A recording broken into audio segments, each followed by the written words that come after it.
আল্লাহ, তোমার কাছে লাখ লাখ শুক্রিয়া সুস্থভাবে দেশে আসার জন্য।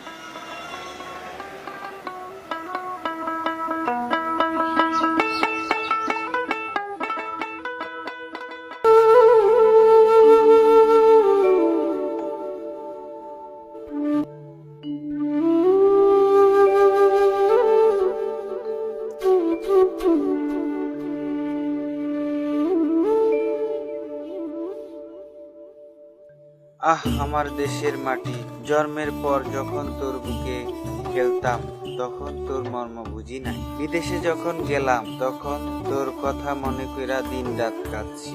2টা টাকা লাভের আশায় তোরে দূরে সরাইছি। এই মাটিতে জন্ম যখন, এই মাটিতেই মর্ম, যত দূরেই যাই না কেন তোর কাছেই ফিরাই।